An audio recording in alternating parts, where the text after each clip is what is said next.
The final question I must ask: if God does not condemn us despite our sinfulness, why are we judging and condemning one another? He does not condemn us because he cares for us.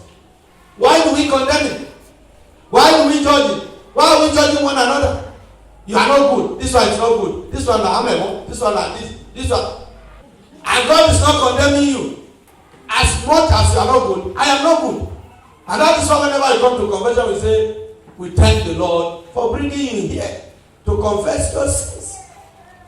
It's a grace. It's giving us chance, second chance, so that at least we better our relationship with him. So dear friends, why do we condemn? These five questions supposed to be ringing in our mind throughout today. If God loves us, why do we hate? If God forgives, why do we keep record? If God cares for us, why are we so greedy? If God shows us favor and has no favor right, why are we selective? And if God does not judge or condemn us, why do we judge and condemn others? This first question will be the thrust of my reflection today. The first reading, dear friends, from the book of Wisdom chapter 11, from verse 22 to chapter 12, verse 2, made us to understand that God is merciful to all. He said, God, you are above all. You can do what you want to do. If you want to pick somebody and crush him, you have the power.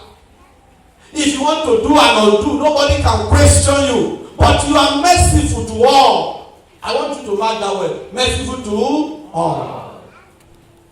Everybody. Because if he wants to get angry at us, who dare to stand? Sometimes he says, if thou, O Lord, should, Psalm 32, if thou, O Lord, should mark and argue, Lord, who will stand? Nobody, including myself. Nobody. He loves all. He made them and he never hates them. He spares all things.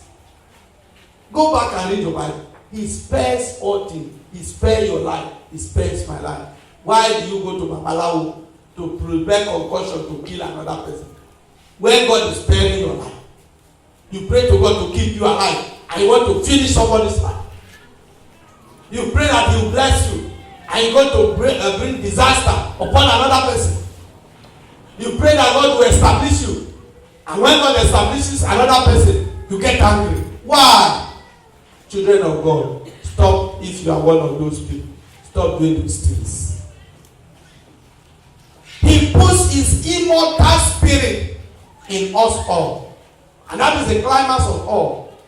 Everything that are possess the imprint of the divine majesty. Everything that has life has it from God. So His spirit is in them, especially humanity. He puts His immortal spirit in us, and that is the mark of God in us. And so He does not hate us. He loves us. He cares for us, because we all belong to Him. We are His own. This is where St. Ignatius of Loyola derived his spirituality from, seeing God in all things. The spirituality of Ignatius, seeing God in all things. Whoever you are, Ignatius will see the face of God in you. If you are ugly, you will say, see the ugly face of God. If you are beautiful, you say, see, this is the beautiful face of God. If you are handsome, say, God, you are too handsome. You see the grass falling, dancing, say, oh my God. And see the greenish nature of the grass, you say, oh my God, you are too beautiful. He sees God in all things, because the immortal spirit of God possesses all of them. He created them. He wished them.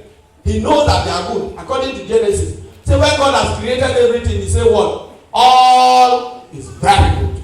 Very good. He used the very, because He created them out of His love. So, if God is behaving towards us as deeds. Why are we doing the contrary? That is the question you must ask yourself today. Why are we doing the contrary? The son ought to behave like his father. But unfortunately, what we experience in the world today is a direct opposite in this world. You see a lot of things happening. You see people who are love never show love. Somebody who is a product of love doesn't know how to show love. Have you never seen that kind of people? They are the product of love. People have shown love to them. That is why they are. Imagine somebody that train those Oyibo people, scholarship, train them through their schools, bringing them to be somebody that enjoyed the love of his master when he was doing apprentice, showing all those love, pouring abundant blessing. When they become oga, they are the most wicked oga ever known. They would never want their boys to be established. If they are near to be established, they begin to accuse them. This one na thief, this one na thief. Everyone, they go talk and so when it is time to settle, they no go settle again. And if they want settle, na small money they go settle. Why? God has blessed you. You become a curse. Some people who are the product of help, people have helped them to be where they are, who never want and be ready to help other people. Others help them to make it. But when they cross the bridge, they break the bridge. So that another person will not come and they become the only cock that grows in the city. Why? Ask yourself. Some people who are blessed by others, they never and are not willing to bless other people. People who enjoy the forgiveness of God and have been forgiven by others many times, product of favor and grace, never care about others. Rather, they never want another person to pass them. They don't even want another person to be like them. You can begin to count the litany of all those people. You enjoy something, you don't want another person to enjoy. Just like a baby that the mother born another one following him. He has enjoyed the breast for 2 years or 3 years, as the case may be for some of us who our mother were too generous. And when they born another pikin and they see another pikin taking breast, what do? They will finger that pikin, knock her. And especially when the mother is not there, they begin to knock the baby. Why are you here? Why are you here? You are the one who stopped me. My children, this thing is not good. If God has blessed us, bless others. If God has forgiven us, don't condemn others. It shouldn't be so, my dear friends. For God wants us to share with one another what we ourselves have benefited from Him. He cares for everybody. If you are hating other people, you are not helping God either. You are not helping God in His work. He wants everybody to be united. He wants everybody to enjoy the dividends of His love. Again, dear friends, we saw this mentality of condemning people unjustly in the gospel too.